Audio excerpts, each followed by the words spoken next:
I quit my job, moved in with my in-laws, and began taking care of my handicapped father-in-law and doing all the housework. However, one day my husband left divorce papers in our home and disappeared. I continued living with my in-laws to take care of my father-in-law, but my mother-in-law just harassed me about it. My son threw you away, so we aren't even family anymore. How long do you plan on staying here? What? Seeing me flustered, my sister-in-law Flora began to laugh. Flora waved me away with her hands. Get out of here already, you leech! I had reached my limit. I couldn't take these people any longer. Fine, I'll leave. Less than a week later, my mother and sister-in-law visited me in a panic. My name is Hazel. I'm 32 years old and married. I met my husband Julio through work. He was a young and ambitious department head in one of my job's partner companies. There's a reason he could become department head even though he was only in his early 30s. That's because he worked for the real estate company his father ran. When Julio and I got engaged, he announced, "If we're going to get married, let's move in with my family." I thought we'd be living on our own, so I was surprised by this announcement. But Julio wouldn't back down from that idea. "My family already decided. If we can't move in with them, they probably won't let us get married." At the time, I was 29 years old. I was starting to feel that I'm at an age I need to get married, so I agreed to his condition. When I met his parents to announce our marriage and that we'd be moving in with them, Julio's father, Brent, looked at me with a worried expression. "I'm happy you two are getting married, but are you really okay with moving in with us? And don't you two want to live as a couple?" My father-in-law was being considerate of me, but the others shut him up real quick. What are you talking about? Julio is the eldest son, so this is natural. My mother-in-law Brenda replied quickly, looking down at me. My sister-in-law Flora, who was married but lived near her parents, also chimed in. That's right. In fact, she should be grateful that we're letting her do so. I get it now, so those are the two who came up with this rule. Like that, I ended up moving in with my in-laws after marrying my husband. My father-in-law ran a real estate company, and their family home was large and luxurious.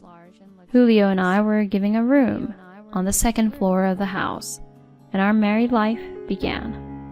Around that time, I was called over by my mother and sister-in-law. Hazel, today I will teach you some things every wife should know. Brenda reiterated this as my sister-in-law stood nearby with a stern look on her face. Some things every wife should know?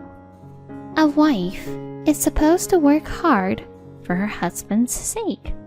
Please, don't forget that. Also, everything I say is absolute. You better listen to what I say. I nodded along to what my mother-in-law was saying, all the while getting a bad feeling in my stomach. On that note, from today on, you'll be doing all of the housework. I was shocked. Julio had told me his family has a housekeeper who takes care of everything around the house. So, I thought I could continue working like before, and I even told my bosses I would stay in the company even after getting married. I heard you have a housekeeper, I asked in a small voice, making Flora snicker. We got rid of her. We have you now, so there's no need for her. But I plan to continue working. My mother-in-law was a housewife, but I knew that I couldn't use that as an argument. What I said instantly put the two of them in a bad mood. That's so selfish of you. That's just an excuse to not to do housework, right? Yeah, it's been decided that you have to do the housework. Whether you continue to work or not, you better do all the chores. If you can't, just quit your job. I bit my lip hard. It's a job I've gone through a lot of training to do, and I want to keep at it for a long time. Quitting was the last thing on my mind. Okay, but please let me continue working. I will do my best around the house." Like that, I was put in charge of all the chores even though I worked full-time. Flora was married and not at our home most of the time, but I still had to take care of 4 people. Doing 4 people's worth of chores perfectly is incredibly hard. On top of working full-time, I had to make breakfast, lunch, and dinner, and do a ton of laundry and clean their huge home. I would wake up at 4:30 a.m. every morning to do chores, go to work all day, and continue doing chores until I went to sleep. My days passed like that. If I let myself go even a little, my mother-in-law immediately complained, and Flora, who visited regularly, would also harass me. My father-in-law was at work most of the time, so he didn't seem to notice I was doing all the chores. But whenever I brought meals out to the table, he would always be sure to say, "Thank you, Hazel." I was able to hold myself back and continue working hard thanks to this kindness. Of course, at some point, I became exhausted and tried discussing this with Julio. "Hey, Julio, it's really hard on me doing all the housework by myself. Can't you help a bit?" Julio looked at me as if he couldn't believe what I was saying. "Huh? Why would I? You're the wife, so that's only natural. If you can't manage it, just quit your job." I was desperate. To think even Julio would say something like this, I began to think I had no one on my side. The first 2 years of our marriage passed like that. Then one day we suddenly got news that my father-in-law had collapsed at work. According to the doctor's diagnosis, my father-in-law had a stroke. Although he survived, the doctor said that he would definitely have after effects. Ultimately, he stepped down as a chairman of the board of his company, and Julio was suddenly named president. During that hectic period, we had a family meeting without my father-in-law. "My dad is partially paralyzed and has a speech impediment, so he's going to need someone to take care of him." When Julio said that, his mother and sister took deep breaths. But shortly after, they looked at each other and nodded. "Hazel should do it." Hearing them say that so simply, I was shocked. No way, I work full-time and have no idea how to care for someone. "Shut up!" Flora glared at me. "Housework, childcare, and taking care of relatives, that's obviously all the wife's job. You don't even have kids, so at the least you can do is this." Her mother continued, "What Flora said is correct. You better take perfect care of my husband, so quit your job." No way. I looked at Julio for help, but he avoided my gaze and said, "I leave it to you, Hazel. I want to focus on my job, so don't bother me." At that point, there was nothing I could say. The next day, I submitted my resignation at work. My bosses were upset, but there was nothing I could do. My father-in-law was shocked to find out I was quitting my job to take care of him. He apologized by typing a message out on a tablet. "It's okay, don't worry." I tried my best to smile. From then on, I began taking care of Julio's father on top of doing all the housework.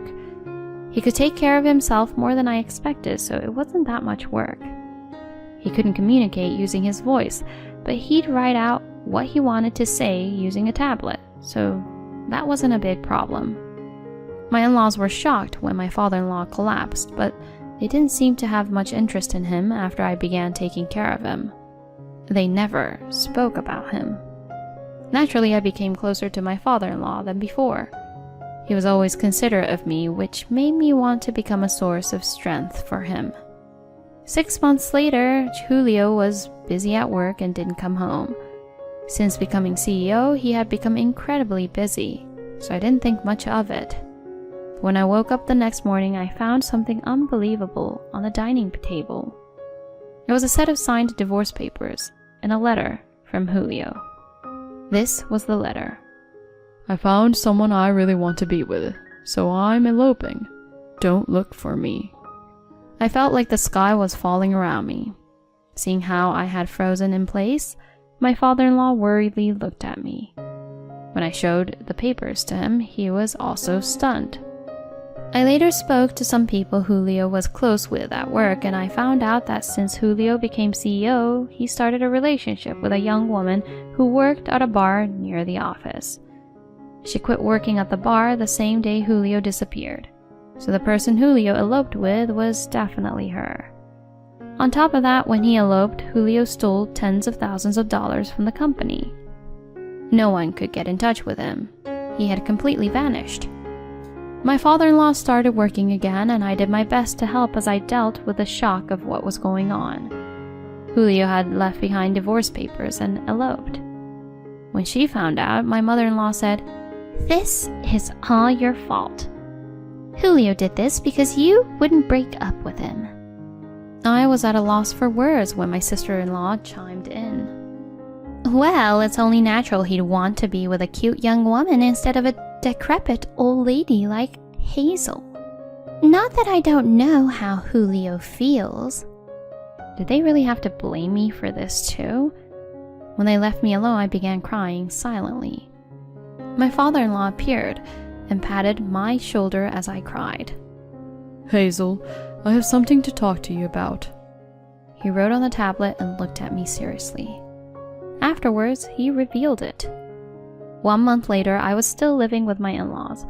I decided to stay because I couldn't leave Brenda and Flora to take care of my father-in-law, and my father-in-law also wanted me to stay, but the two of them didn't seem very happy about it.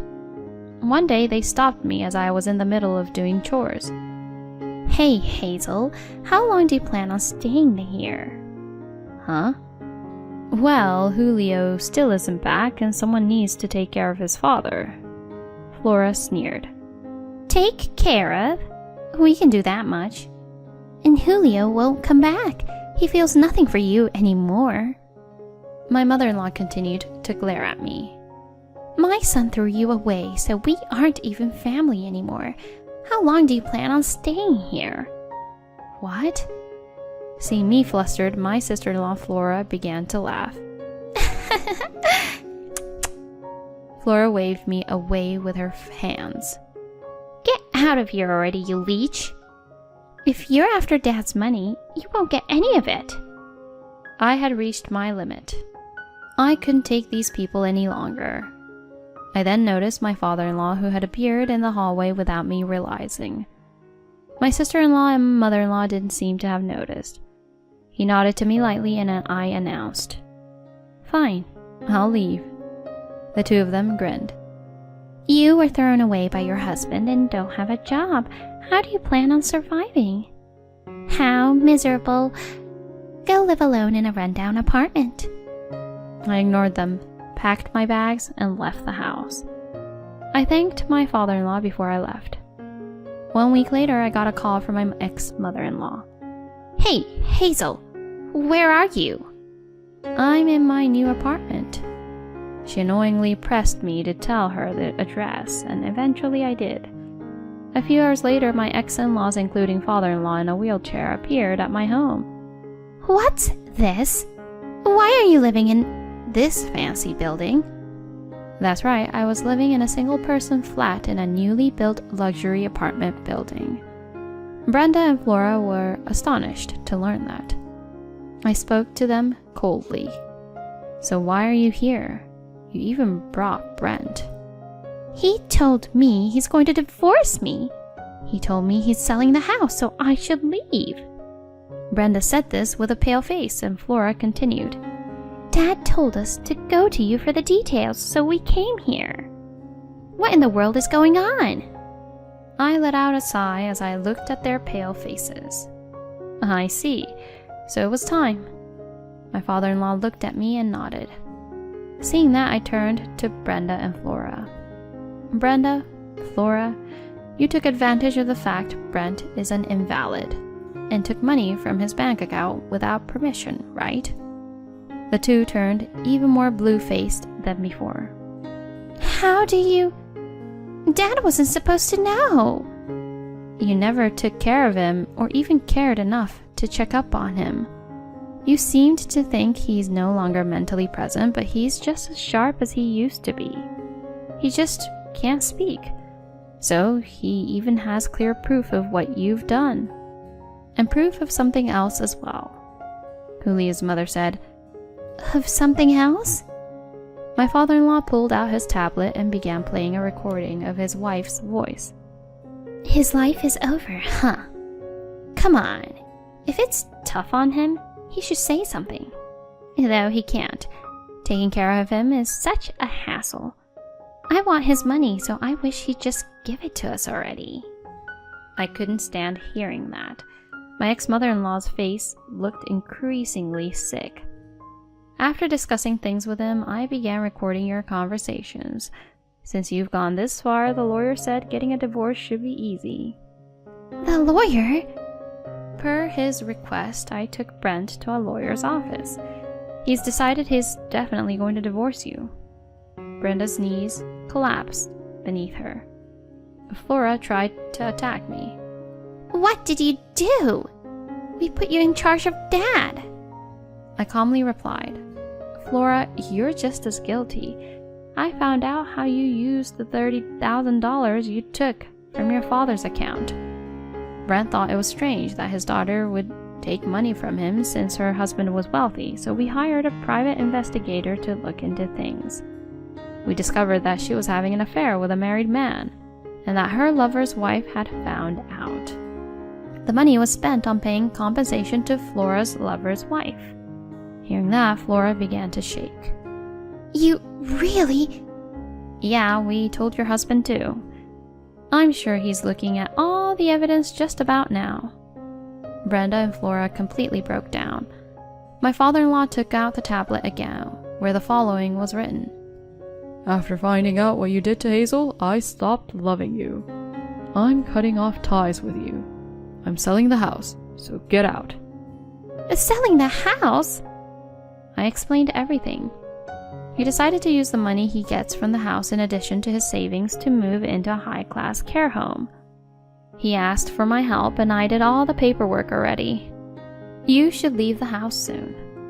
And by the way, he gave me this apartment as an apology and even introduced me to my current job. So I have no issues now. I wonder who of us here is going to be living a lonely life in a rundown apartment. When I finished, my ex-mother and sister-in-law became distraught and started ranting, but we chased them away mercilessly. Afterwards, Julio's parents officially got divorced. Flora also got divorced around the same time, so the two began living together in a shabby apartment. Those two have never worked a day in their lives, so I don't know how they'll survive. Julio returned after. Julio's partner left him once he had no money, and he wanted us to make things work again. Of course, I chased him away. We reported him to the police for stealing money from the company, so he's in prison now. It's karma. I hope he reflects on himself while he's in prison. On the other hand, I'm living a good life in my luxury apartment, and I'm working hard at the job that Julio's father introduced me to. My father-in-law made friends at his care home and seems to be having fun. Thankful to my father-in-law, I plan on living a happy and bright life from now on.